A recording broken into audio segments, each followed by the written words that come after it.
Oh, that is a totally different view. Cool.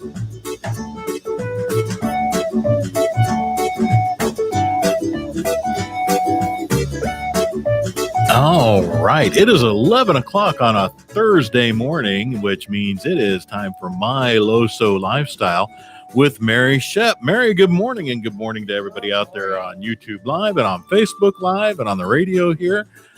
Mary, why don't you go ahead and catch us up a little bit yesterday and then tell us what we're talking about today? So last week we were talking about what if you can't cook. We had a lot of good things on that episode. So there's not a whole, I'm not going to recap too much of that because we went through quite a bit. There's a lot to learn, but the whole gist of the show was that, you don't get too daunted. Don't get too terrified by what you do, because there's a lot of simple things.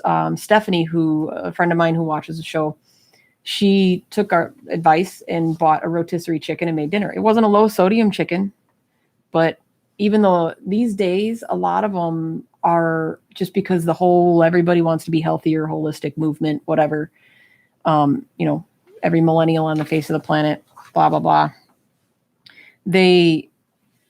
They're less and less brined.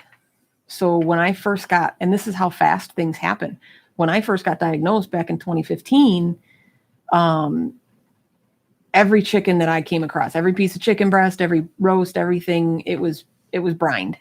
And now the vast majority of the stuff that I come across, as far as just basic chicken breast at the grocery store, is just not, it's just plain, no solution, no whatever, so on and so forth. Pork and other things like that are still pretty consistently brined. Yeah. Same with turkey and other types of poultry, but chicken for the most part, especially the ones that the grocery stores use to do rotisserie, because they're cheap and inexpensive. So they just use the basic run-of-the-mill, cheapest 6-pound fryer bird that they can get off their shelf, and they rotisserie it, and they're big, huge, giant rotisserie. So she bought one and made a quick dinner, go home, peel it apart. You've got dinner for everybody. Yeah. Some steamer vegetables like asparagus, or saute it up, and you're done. You got great breakfast in 2 minutes or 15 minutes instead of, an hour or 2 hours roasting a bird.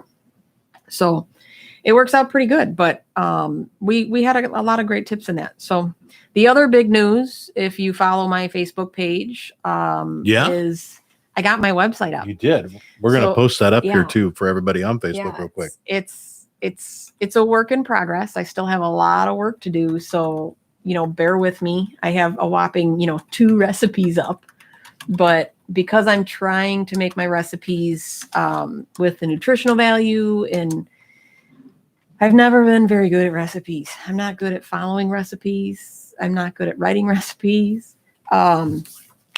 So to write them is difficult, because I've always been one that just, I throw a bunch of shit in a pot, and if it turns good, it turns good. If it doesn't, then if it's not the greatest dish ever, then you're my not husband and I are like, all right, it. let's throw a bunch of cheese on it, some hot sauce, wolf it down, dinner's done. Note to self, don't make that again. Or after dinner, it's like, you know what? I'm going to make a little mental note of roughly what I did so I can do it again.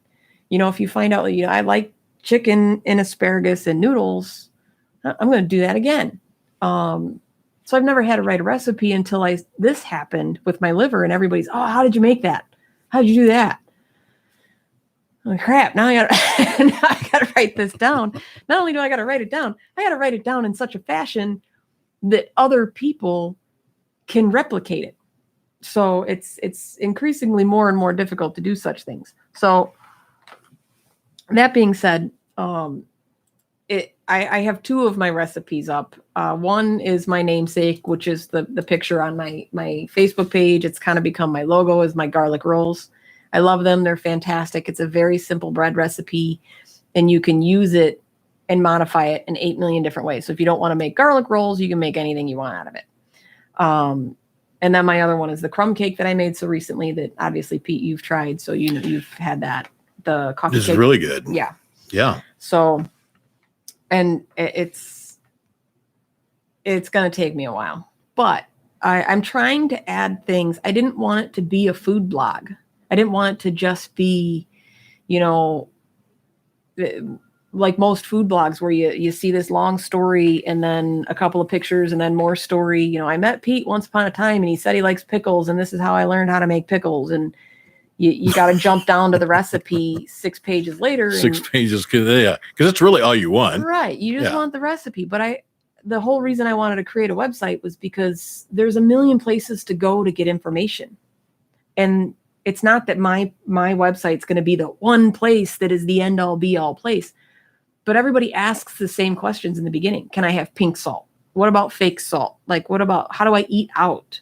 Everybody asks the same questions. What about grocery shopping? What about labels? Which is obviously, you know, we've done all of those shows already, and we'll probably expand upon those shows later and later as we do more shows. But those are the same questions that people ask time and time again. So I wanted to create a place where you can get that information and then, of course, have our shows on there. And then in addition to that, all of the recipes and stuff that I talk about, because it's great to have them on Facebook, but it's really hard to search through a Facebook page to find those recipes. And even in our group, we got 15,000 people in our Facebook group, Shaking the Salt, that I'm admin in. Mm-hmm. And there's well over 1,000 recipes. And I've been the moderator for those recipes. I've been slacking because I've been doing a lot of other stuff, but even searching through those is a pain in the butt because Facebook is not meant to be categorized in such a fashion to search for those. So I wanted to create a place that was both informative and had the things that people were looking for. So it's going to be a work in progress, but it is officially up. It is live. You can go to it. You can comment on it. There is an in-memory page because, you know, we recently lost a very good friend of ours. And I got to thinking about how, you know, I wanted to do something to honor him. His name's Mitch. And I got to thinking about, I'm like, well, what about everybody else? You know, in our group, in our little admin chat, we were talking about, you know, as we were remembering, you know, remember so-and-so and so-and-so and so-and-so. And then, you know, remember what's his name and this guy. And we're going back and forth. And we're, you know, over the last few years, because as the admins in a group where a lot of people are seriously ill, you know, when you're low sodium, sad to say, a lot of people have heart conditions, liver conditions, you know, all of those different things. So we lose a lot of people, sad to say. So I wanted to do an in-memory page. So check it out. You can go and see and comment and remember your loved ones, and we'll go hopefully create something that's good in memory of all of them, not just one of them. So, yeah.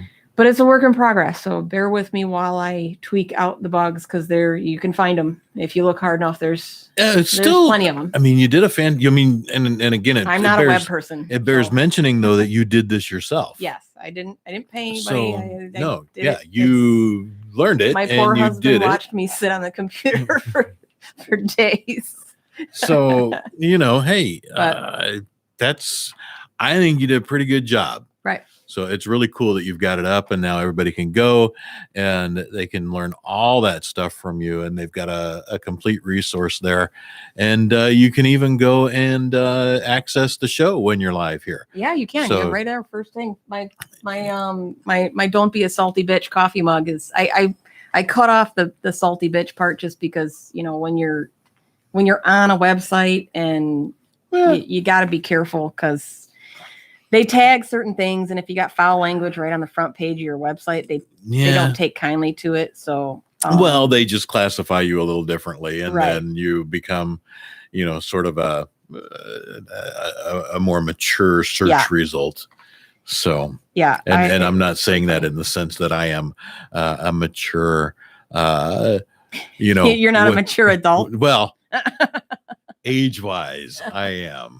So, anyway. That's pretty funny. Let's move on. Yeah. So yeah, me neither. Believe me, I'm right up there at, you know, 4-year-old status, going on maybe 12 if I'm lucky on some days. Hey, Stephanie, how you doing? Did you already say hi to Stephanie? I mentioned Stephanie about her using my advice and doing a rotisserie chicken, but I didn't say hi. Hi, Dad. Dad's always on there. Oh yeah, there he is. There's Hal. So today we're talking about, you know, salads. Yum. Yeah, I know it sounds fantastic, right? Pete's favorite subject. I mean, I made you try bananas last week, and now I'm talking about salads this week. Yeah. Poor Pete. But you know what? This is my LoSo lifestyle with Mary Schepp, not what does Pete like to eat. But it's fun to torture you just a little bit. Yeah, but the funny thing is sure my wife would be right there with you on that right, one. Right. So yeah. I should have I made the dinner that I made the other night was, it looked like today's leftovers looked like a cold pasta salad, but it was actually a chicken and asparagus and spinach and a cream sauce with rotini pasta. And I brought some leftovers today for one of our station cohorts, Kent, to try. And, he loved it. But it was funny because in my head, I'm like, I feel like a jerk because I'm giving Kent some and I didn't bring any for Pete. Well, it's got spinach and asparagus in it. So if I made you try it, you did not hurt my feelings at all. You'd be more mad at me than anything else. Yeah, I'd be like, man, I got to put something else in my mouth that's I bring green. You the coffee cake and cupcakes, and I bring Kent the spinach and asparagus. Yeah, and that's fine. That's fine with me. Yeah. So, but this week is salads, and the question is, everybody says like, are salads really that healthy? And they really are. It's a great way to get whole foods. And so many times people think of a salad as iceberg lettuce, tomatoes, and maybe a couple chunks of carrot and a dressing. And they can be so way much more than that. So,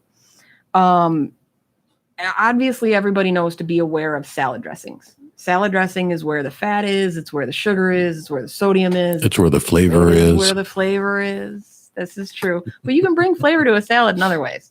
You don't have to have the salty, fatty, sugary dressing. You can have other alternatives. But there's more to think about than just the dressing. So the greens and the vegetables in a salad, or at least in a salad that traditional salad that you would think of, that is actually some kind of leafy green and vegetables on top. First, there's more than just sodium. A lot of greens are high in potassium. And we talked about this before with fake salt and salt substitutes, is a lot of times they're potassium chloride, which interacts with most medications. So if you're on medication for heart, liver, kidney disease, any of those, a lot of times they're what's called potassium sparing. Because what water pills do is help you flush out everything, which in turn flushes out the water. So a lot of times you're on supplements to compensate for the fact that you're flushing everything out. Well, some of those water pills are potassium sparing, or the heart pills are potassium sparing. So it flushes everything but the potassium, because you need potassium to regulate the salt and your blood pressure and all this other stuff. Well, if you're taking a medication to flush water and retain potassium, now you're partially dehydrated and high on potassium, and then you go and eat stuff that's high in potassium, you're going too high and you start causing a whole other host of problems. So you got to be careful, because a lot of the spinaches, the kales, those dark leafy cruciferous greens are loaded in potassium. And I got a couple specs here in a minute that we'll talk about. But so it's just one of those things you got to be mindful of. And it's the same as I've talked about before. You track your food. Like, how do you know what you're eating? If you think like, oh, this is healthy for me because I'm eating a salad and I got my dressing on the side, so I'm healthy and I'm good. And the next thing you know, you're in the hospital and you're going, but I did what you told me to do. I stopped eating fast food. I stopped eating crap. But you're not paying attention to the whole balance of things. And there's more to it than just watch your sodium, watch your protein, watch your fat, watch your sugars, watch your whatever. You need to balance all of it. And you're not going to be able to do that unless you track your food. It's all right there for you. So if you just put in what you're freaking eating, it shows you in almost every app that you can use. It says you're 20% to your protein goal, you're 20% to your calorie goal, whatever, or you're 10% over your sugar goal. So you just know where you're at on any given time, so you can fluctuate. And as time goes on, you start to get like I am, where you know that if you're low on potassium that day, something like a banana is what you need, so on and so forth. The other thing is vitamin A. So vitamin A isn't necessarily bad for you, but people like me with liver disease tend to have a vitamin A deficiency. And it comes down to the fact that my liver is damaged So it absorbs and processes and filters things differently. So I tend to be iron deficient, protein deficient, vitamin A deficient, vitamin K, potassium, all these things. So I have to balance my things differently because of my liver. Do you know what vitamin A actually is or what it actually does? Vitamin A is. Did I throw you a hard question? No, and I know it's. I was just curious if you happen to know, because I know you. Well, part of the reason is my brain is not working really well today because I'm borderline migraine, but Hey. The other joy of having liver disease, you can't take medications. Vitamin A regulates a lot of things in your body. And it used to be that people say, vitamin A could make you see through walls because it's really good for your eyes. And it is good for your eyes. It's good for a lot of things. And it's very good for your liver and your kidneys. And it's good for those things. But again, and that's where it's this double-edged sword, because I'm told I need to take vitamin A and I need to get vitamin A, but there's certain vegetables that it's like 150% of your daily intake. So, which is fine. For most people, it's absolutely 100% okay to be that and to take that, and it's not going to hurt you. But where you have to be cautious, again, is if you're on medications. So for me, in the beginning, when I was on 14, 15, 16 different medications at any given time, that combined with taking vitamin A supplement, in the beginning, when I was on 14, 15, 16 different medications at any given time, that combined with taking vitamin A supplements is a problem with my liver. And it's the same with those medications where potassium sparing, so it flushes everything else out of your body. But then other things start to build up because they're necessary for life. You need sodium, you need potassium, you need magnesium, you need vitamin A, you need all of these things in balance for your organs and muscles and heart and liver and kidney and all of those things to work together to do what they need. But too much of one or too much of the other can kill you in one way. It's like salt. Some people are hyponatremic where they need salt. They have to have it. So whereas I'm the opposite, where I got to watch my salt because my liver can't process everything properly. So I need to balance everything out. And there's the way sodium is absorbed into the cellular structure of your body, the way the receptors actually open up and receive things is the issue. And some people just don't receive it properly. It's like you with gout. Your body just doesn't process that acid properly. So it builds up if you eat the wrong foods. And it's the same with sodium. So there's some people who need to actually drink. Their doctors will tell them to drink pickle juice because they're low. And I have that same issue. So my sodium now runs really low, but it's not because I'm not eating enough salt in my diet. And that's the misconception. Like, I could just eat more salt. No, it doesn't quite work that way. It's actually a cellular function in how your liver and your kidneys and your all of those things work together to process things, filter things. So it's a little bit more complicated than just right, because you just can't process it. Right. So there are some people, but you have to watch. So if you think that you can just be healthy by eating yogurt or you can eat salads or whatever, you got to pay attention to what's in it. Yogurts a lot of time are loaded with sugar because they're seasoned, they're flavored, they're whatever. We had it last week on I think it was our pantry item, the Siggy's yogurt. It's so good. So good. And you can get the flavored ones. I like the plain old run-of-the-mill, nothing in it. No sugars added, no nothing. And I add honey and fruit to it. So that's how I get my sugar and stuff, sweet stuff.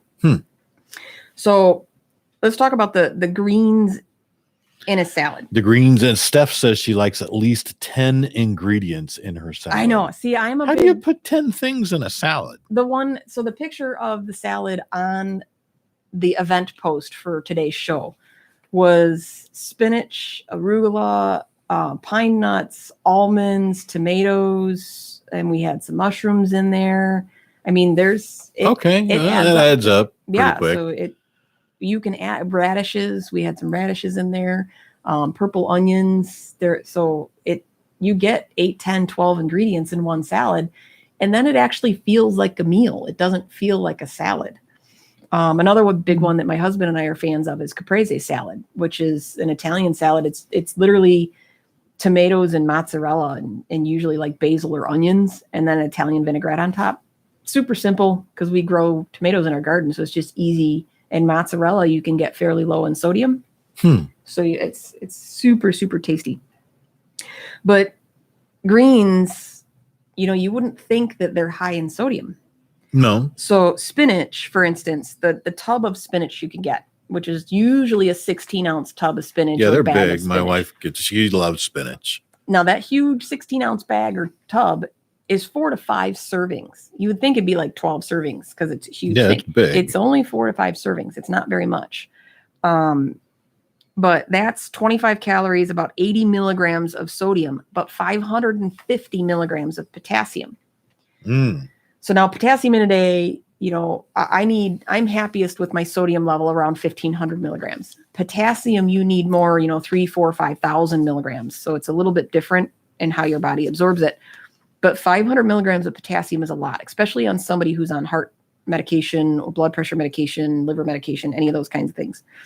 Arugula is another one that I absolutely love. It's spicy. It's like someone peppered your salad. And a lot of times it's mixed into, like, if you get those mixed greens in a bucket and it's got 7 different kinds of leaves in it to make a salad. A lot of times arugula is one of those. So I like to buy it and actually make it half of the salad. My husband's not the greatest fan of it. We had the spinach and arugula salad the other day, probably because I don't make it a whole lot. So he was just like, what is this? And he's like, it looks like weeds, which, well, I mean, that's kind of what it is. It's true. It really is. You are eating weeds. Right. But same thing. It's like 50 calories and 95 milligrams of sodium for a serving. So, I mean, that's the same as a serving of steak. Wow. So it can be higher. Now, if you look at something like romaine lettuce or Bibb lettuce, those are, 15 calories and anywhere from 5 to 10 milligrams of sodium. So it's much less. Much, much less. So when you're at a restaurant and you pick something like a romaine salad with basic vegetables on it, and you ask them to put the dressing on the side, you can monitor what you're eating a little bit better. Some other things that shock people is like Swiss chard or collard greens. I know you don't really use Swiss chard a whole lot in salads, but people cook them a lot and they think that it's healthy, and they are healthy. But 1 leaf of Swiss chard is 100 milligrams of sodium. Wow. So, I mean, they're big leaves, so you can chop it up and make 1 serving salad out of it. But still, it's really hot. Those types of big, dark, like the spinach and the arugulas, they're really high in sodium typically. So who'd have thought? I mean, you just don't think that that's going to be in a leaf, a vegetable. Right. Watch your salt. I got to watch my greens too. Like, no, you don't think of that stuff. You think this is green. It's healthy. I'm going to eat it. And I'm going to do what they told me to do. But then once you start reading between the lines and you read the ingredients and you read the nutritional specs and you start tracking your food, you say, holy crap. Now, Swiss chard and things like that are a lot more expensive. So as far as nutritional value and bang for your buck, I'll just stick with spinach because I get just as much out of it. So unless I want to swing things up a little bit and try something different, my pocketbook just can't afford all of the fancy 10,000 different greens because it gets really expensive. Well, my wife gets spinach. She loves spinach a lot. I do not. We cook it and we make it. She puts it in almost everything she has. She puts spinach in it. Yeah. And she does get that quite a lot, even for the dogs. Yep. When she cooks for the dogs, she uses spinach a lot. Right. So yeah, it's good stuff. And it makes good salads. It's good to cook with. It's very versatile. But like I said, if I'm going to bang for my buck, I'm going to stick with the spinach versus, paying extra money for the Swiss chard. And it's not that I don't like the flavor of Swiss chard or collard greens, that bitterness that you get out of them like you do with spinach and stuff like that, which is the reason you probably don't like them. To me, it's not enough of a difference to switch to something that's 10 times more expensive. Yeah, and for me, I don't even know what regular lettuce is, but it's probably whatever iceberg the crispy lettuce is on the round head that's just crispy. Oh, you're probably got the iceberg or like the Bibb lettuce. Yeah, like iceberg. Okay, like iceberg. I have a pretty good idea what that is.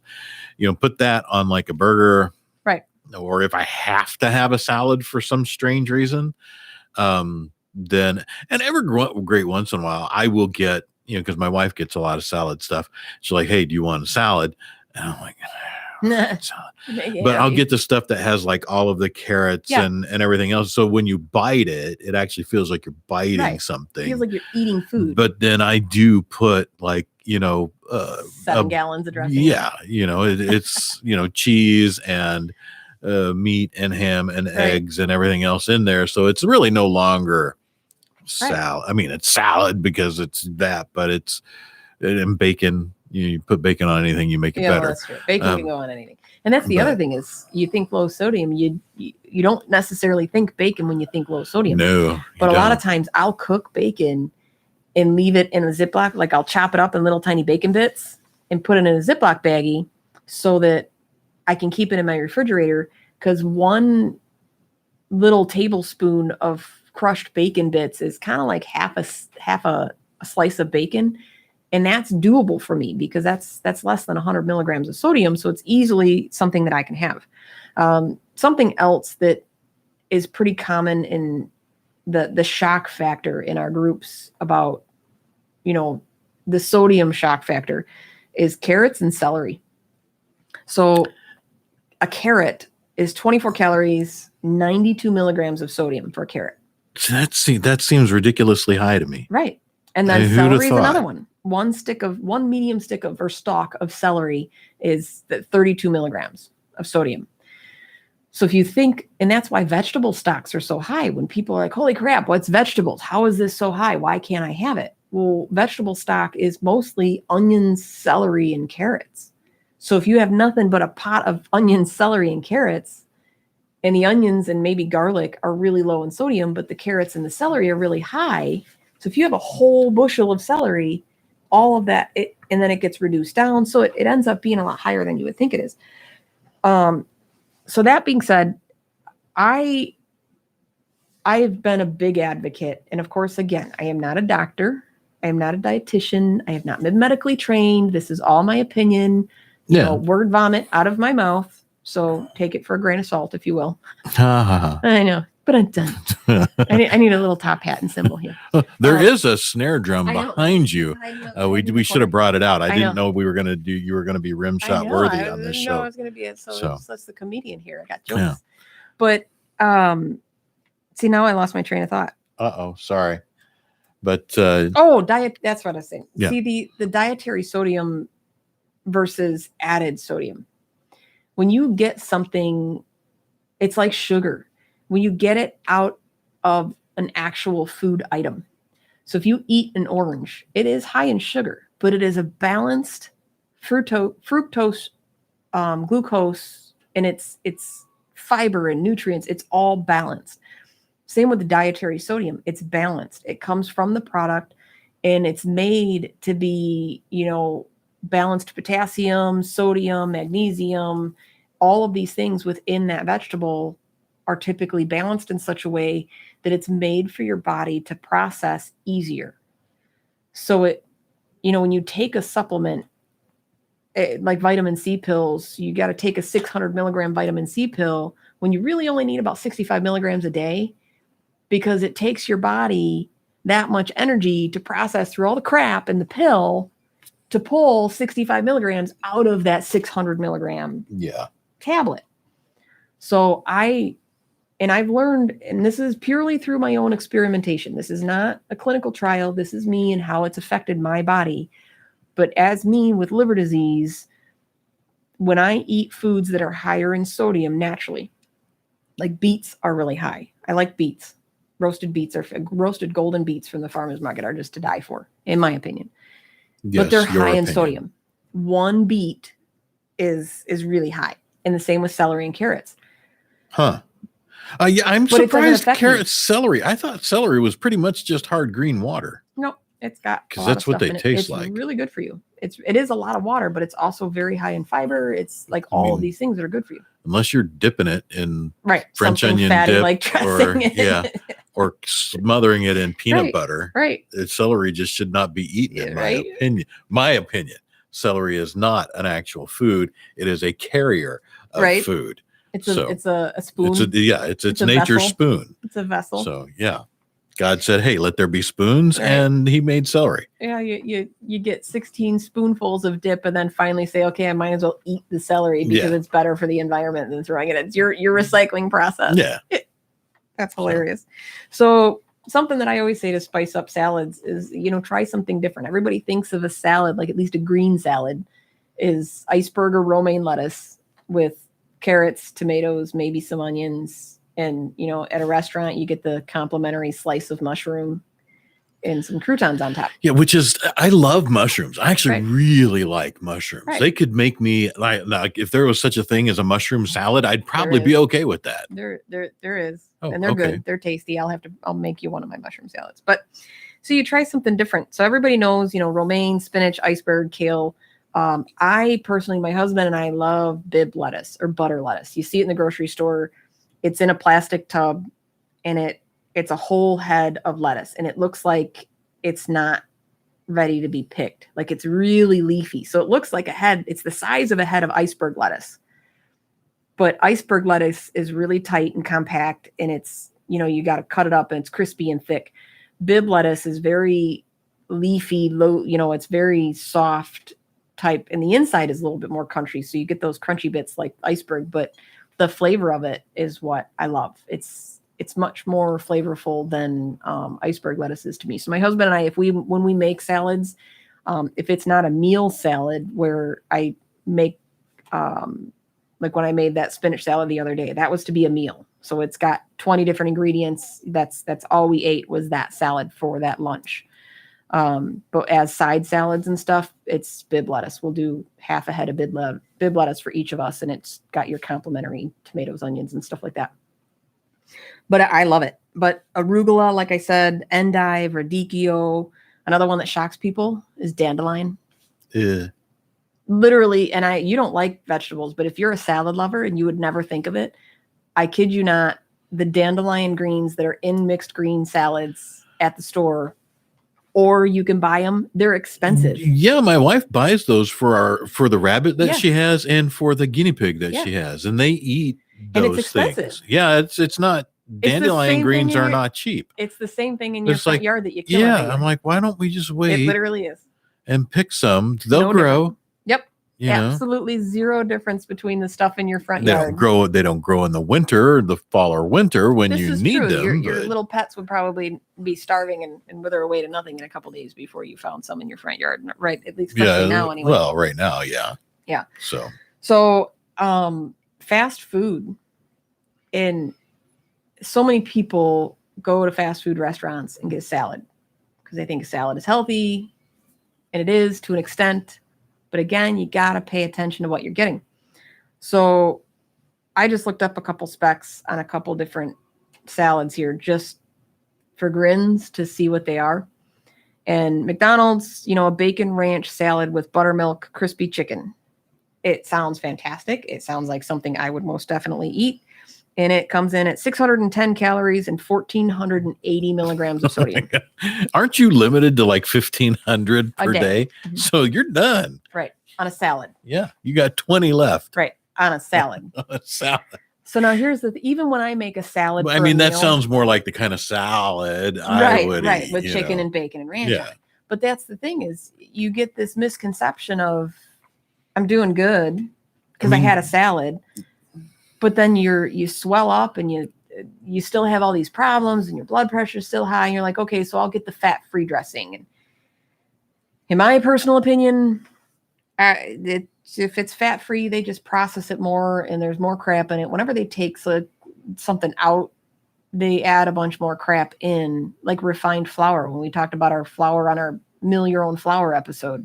Yeah. They take all this crap out so it's more shelf stable, like the wheat germ and the oils and stuff. And then they have to add a bunch of chemicals back in. Yeah. Because now it's nutrient deficient and everybody got sick. Not sick from the flour, but got sick because they're literally eating sawdust. Well, they are. Right. But, and again, though, when you look at this, a bacon ranch salad with buttermilk crispy chicken, I mean, you're essentially having a crispy chicken sandwich with bacon and ranch dressing with extra lettuce. With extra lettuce minus the bun. But then the croutons act as the bread because the croutons are usually high in sodium and they're Yeah. So, I mean, basically, you're just having a sandwich Right.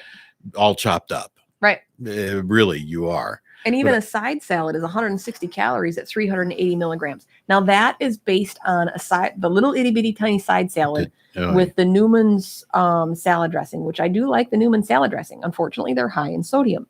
So if you get that salad without any salad dressing, it's probably only going to be 100 milligrams. But it's still just it's not enough nutrition or calories or protein or sugars or fiber or anything for you to have a balanced meal. And even when I do have a full salad as a meal, the picture on the event page, that's a whole dinner plate, and it's a huge amount of salad, and it's got a lot of nuts and a lot of everything in it. And 2 hours later, I was eating, because you digest it, and a lot of it is water. You cook down spinach or anything else, and you have a whole big bucket of spinach, you cook it down, and it's a cup.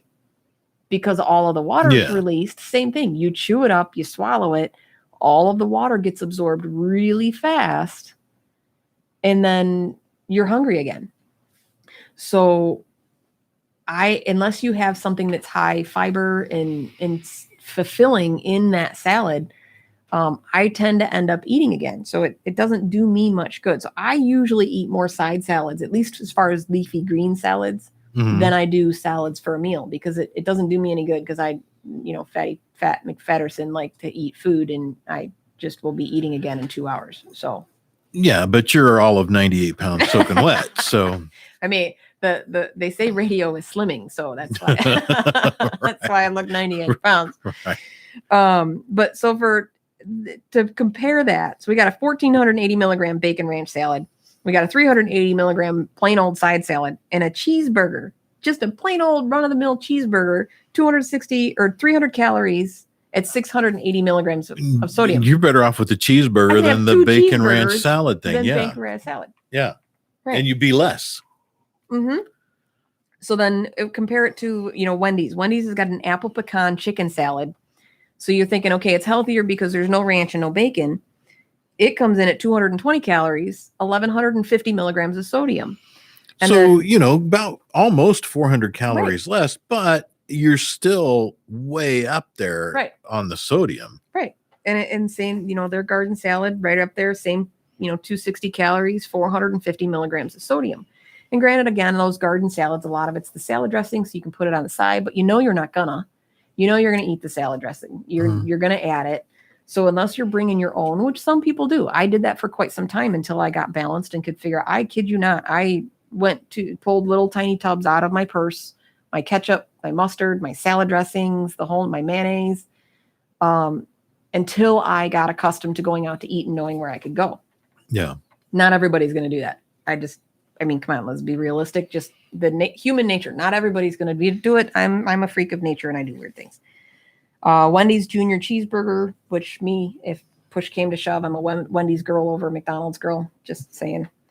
340 calories for a Junior Cheeseburger, 610 milligrams of sodium. So again, I can have a Junior Cheeseburger. So if I'm starving and on the road and I have a choice, you're like, I'm going to go eat a salad because, I got to be healthy and I bet it's low sodium. And you blew your whole diet, and now you're fat and swollen and puffy and your heart's racing. You're like, what the hell? When you could have just had a cheeseburger. Yeah. So not that I'm recommending, if you have a low sodium diet, that you go out and eat cheeseburgers from fast food places. But we've all been there. No, but when you contrast and compare, you might as well. Right. So, and now French fries, on the other hand, French fries in fast food restaurants is like 17 different, and I kid you not, it's literally like a proprietary blend of 17 different potatoes mashed together and formed to look like French fries. So even when you ask for them to be low sodium, they're still 200 or 300 milligrams for a small French fry. But even if you get a cheeseburger and a small fry, you're still less than 1,000 milligrams of sodium versus a salad. Yeah. At, 1,000, 12, 14, 1,500 and higher, depending on what you get. That's just two snippets. Some of these salads are like 4,000 milligrams of sodium, like the blue cheese and the whatever salads, because of the cheese. Okay. Yeah. So the second they add cheese to it, it spikes 300-400 more milligrams. Man. Right. So, you got to be aware of what you're doing. So now speaking of all of these dressings, let's talk about salad dressings. I've made a ton of different salad dressings. And I come back to two groups that I classify them in, vinaigrettes and creamy dressings. So you can pretty much in your mind see what those are. Vinaigrettes are, your Italian dressings, raspberry vinaigrettes, balsamics.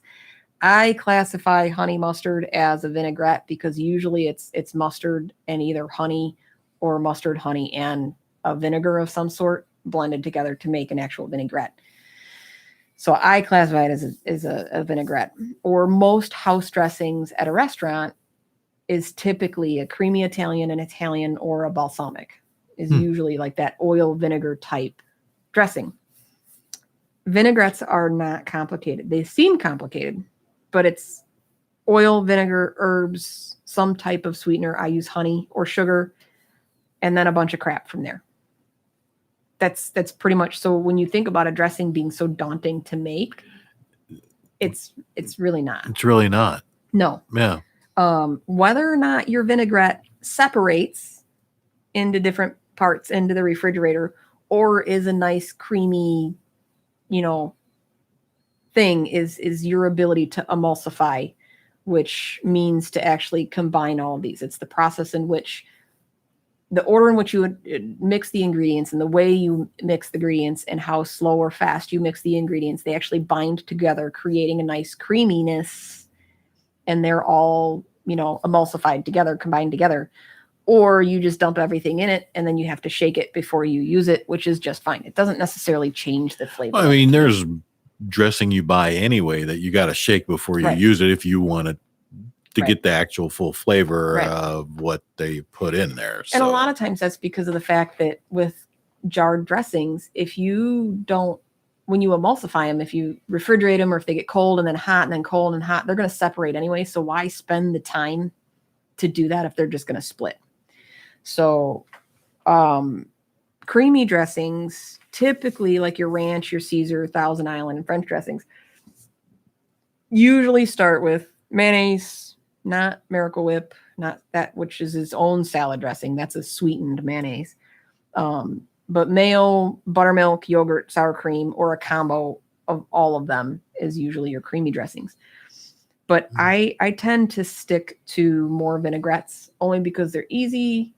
It takes 2 seconds for me to make them. I can make them on the fly. I can adjust them, and I can make enough just for me and my husband so they don't go bad. But they do actually keep for a pretty long time. The vinaigrette or the creamy ones tend to go bad faster. But unless I'm trying something for a recipe to add to my repertoire or try something new, I tend to have the same staples. Like I always make thingies. It's like a one pot thingy. Doesn't have a name. It's not mastacholi or, something of that nature. It's a thingy. It's a noodly, spicy, chickeny, vegetable-y dish. It's just, and that's exactly how I name a thingy. Yeah, that's I made exactly this thingy. how I name them. Yeah. Yeah. So there you go. I tend to stick to the same one. So I usually, my vinaigrette, seriously, in a bowl, I put seasons, like some herbs, like an Italian blend or a Greek blend, maybe some mustard powder, grated garlic in a bowl, 2 tablespoons red wine vinegar, 2 tablespoons of balsamic, whisk it together, and then I blend in oil. So I if I'm gonna use my blender or I have one of those, what are they called? Ninjas. Okay. Or a food processor.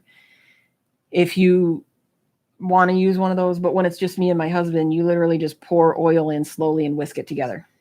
Do you use a particular kind of oil? I lately have been using grapeseed oil. It's a very neutral flavor, so it doesn't compete with things because olive oil.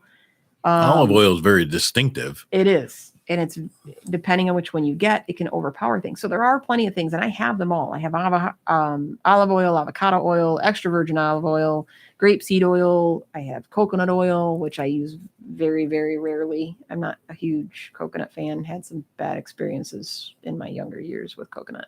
Oh, all right. Mostly Malibu rum, but that's a whole other story. Oh, okay. Next week. Right? Next week. Mary's drinking expansion before she had liver disease. So the vinaigrette, that's pretty much it. Some spices and always garlic. I'm a garlic slut.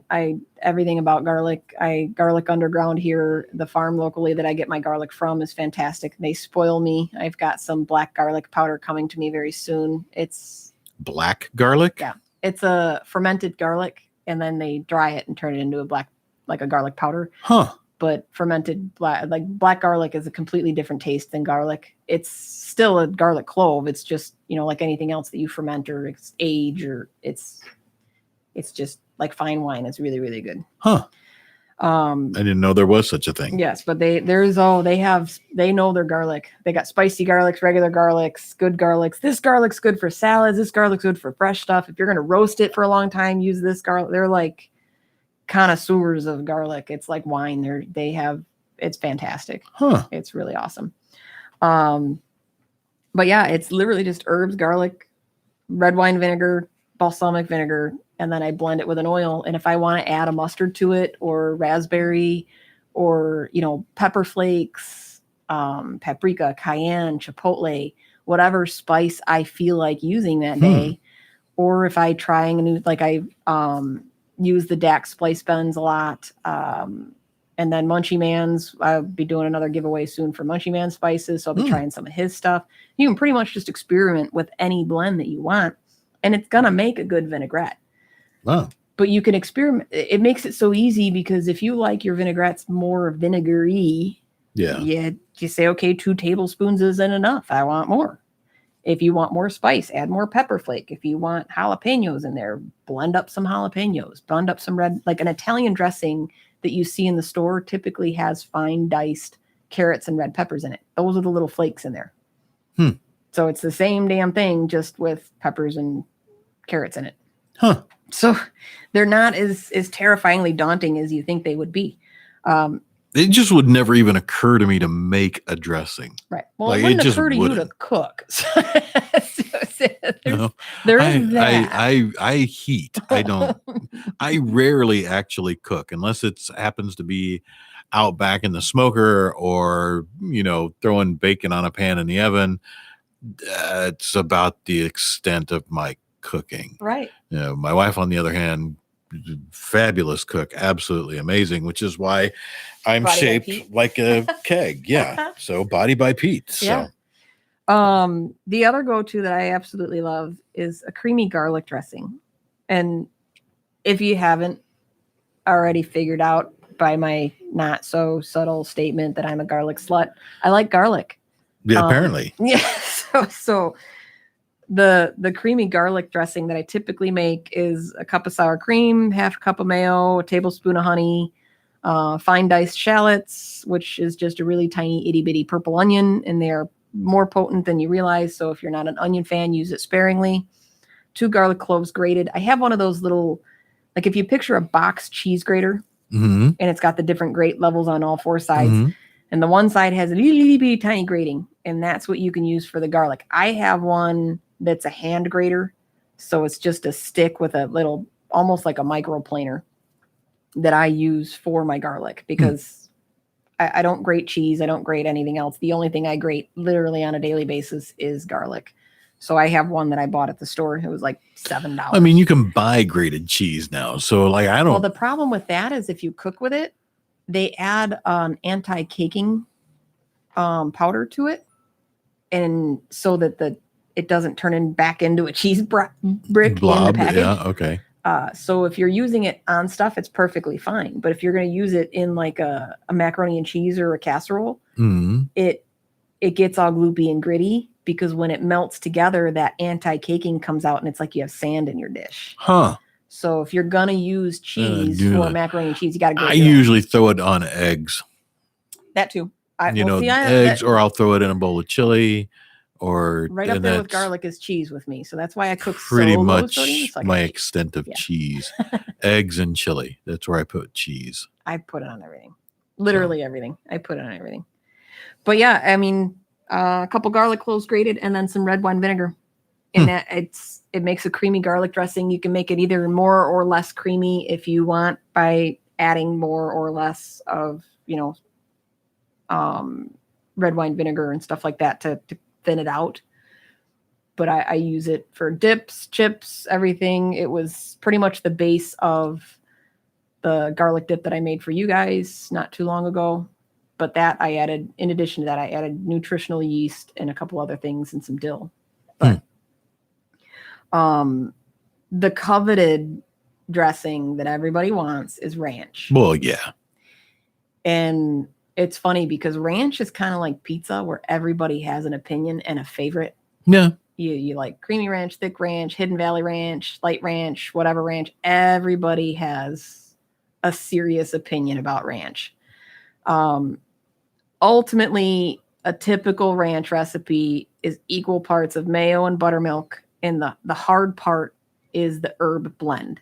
So when you look at Hidden Valley Ranch that everybody loves, the back of the bottle, it kind of lists the ingredients. It lists stuff that might be an allergen or is nutritionally impactful on you. So if it doesn't affect the nutrition of the thing, they can get away with saying herb blend. Yeah. So they don't have to really tell you what's in it. Usually it's dill, parsley, chives, garlic powder, onion powder, and thyme. Some recipes have Worcestershire, wash your sister sauce, whatever you want to call it. Yeah. Paprika, cayenne pepper. But the basis is still typically dill, parsley, garlic powder, onion powder, and thyme. How much of each? It depends on your taste, depends on your palate, depends on how fresh your herbs are. It really is up to you, because people are super opinionated about ranch. But when you find a good ranch, especially when because the other thing that's in there is usually salt. I add nutritional yeast because it adds. Right. You were talking. In fact, you talked about that not too long ago. Yeah. Items, yeah. That adds a flavor component to me that makes it taste more like ranch. So I honestly don't, now that I'm low sodium though, I don't eat a whole lot of the creamy dressings. It's my vinaigrette or my garlic dressing. That's pretty much it. So, but outside of salads or outside of salad dressings in your typical leafy green dressing, people they always think of a salad as just your greens. Well, what about, like I said, caprese salad, which is an Italian tomato, mozzarella, basil leaves. Typically salt, pepper, and an Italian dressing. Me personally, it's just my basic vinaigrette over some garden tomatoes with basil and onions and mozzarella. It doesn't have to have leafy greens in it. It can be anything you want. Pasta salads, we talked about. Avocado egg salad. That's been a new friend of mine. Avocado egg? Yeah, because avocado is really fatty and it's really good fats. So you can use avocado in place of mayonnaise. Just about anything. I don't like avocado. I don't like guacamole. You are wrong in the head. Nah. Then again, you don't like anything green. Not really. No. Maybe pistachio ice cream. I'll eat pistachios, the nuts themselves. I don't know that I would put them in ice cream. Right. But yeah, so avocado egg salad, potato salad, there's bean salads, corn salad. I have a recipe that I'll have to post for my spicy corn salad that I usually make every summer when Stotty's has got their sweet corn, and it's absolutely to die for. Squash salad's another one. I love acorn squash, butternut squash, chop it all up, mix together tomatoes, some mozzarella, and it's a big chunky meaty type salad. Obviously, people know chicken salad, tuna salad, but it doesn't. And I was going to put fish salad. Fish. That's tuna salad. Well, I guess not if you're not putting tuna in it. Right. But fish salad just sounds absolutely horrid. It does. So what are you having? Fish salad. Right. Yeah, I'll pass. If you offer somebody a scallop salad or a salmon salad, you're going to charge $20 for that, and it's fantastic. You call it fish salad on your menu, and they're going to walk out the door. Yeah, they're going to take a pass. Right. It's hilarious, the perspective of things, but I mean, who doesn't have? Well, I mean, you call it tuna salad, but really, if I'm making like a tuna sandwich, all it is is tuna. For me, tuna in oil. It has to be tuna in oil. No. I hate tuna packed in water. No, there's a caveat there. Tuna in oil, and then mayonnaise with a little bit of mustard, and I'll throw in a little pepper, and I'm done. And that goes on bread. Yeah. See, I just learned that cardamom. No, is it cardamom? I'll have to look it up. My brain is not working for me. The seeds of the cilantro plant, and the word is escaping me at the moment. It's a spice. Cardamom. Is it cardamom? I can't remember. But it made the best tuna salad I've ever had, and I'll have to post it later. But it was just tuna, mayo, onions, garlic, and spice. And depending on my mood, depends on what spice I add. Chipotle, paprika, whatever it is. But as I was thinking about this morning, and it just cracked me up because salmon salad. You're right. You wouldn't think of it as a salad because you smear it on a sandwich or something like that. But I've made it plenty of times and just eaten it with the low sodium Ritz crackers, the hint of salt crackers. Yeah. But and see, I also hate it when they call it a schmear. Yeah, schmear. No, thank you. I'll pass on the schmear. Yeah. Just give me a big dollop. I mean, I've had dollop's all right, because it's just what it sounds like. But someone's like, "Would you like a salmon schmear?" No, I don't think I would. It sounds like a shit schmear to me. It sounds gross. It just doesn't sound right. Would you like a dollop of salmon for your cracker? Right? Oh, yes, I'd love a dollop. Yes. But schmear, no, thanks. No. So, because I've actually seen that on menus at fancy restaurants where they'll have like a caviar, and they put schmear or salmon schmear or what. But that word is just disgusting. It's just so unappealing, unappetizing. There's so many words that'll be another loaf topic of all the disgusting food terms that you have. Maybe we'll put that up on the board. Yeah, we'll have to put it on the board. If you didn't know, you can watch What's in Your Loaf 3:30 on Thursday afternoon on Facebook Live, or you can download the 21/6 app and listen to all of the stations, because obviously by supporting the station, you support me. Yep, absolutely. And if you can't find us now on my fabulous new website, you can. I have it up there, and I will be there's another link that I'm going to add where you can actually download the app from the website. I just haven't done that yet because I have like 6 pages of things that I'm going to be adding to the website. Wow. In addition to my recipes, but it just takes a lot of time and effort. So and that's why people get paid a lot of money to build websites. It's not inherently hard, but not anymore. It is extremely time consuming. Yeah. And that's the thing. To do a website is not hard. At least not for some people, but to do it right, it is. There is a lot of components. So I'm slowly learning that. Well, there's a lot that goes. I've learned even some of that lately myself. We don't do our own website. We have somebody that does that for us. But we got right about 2 minutes left here. What would you like to leave everybody with today?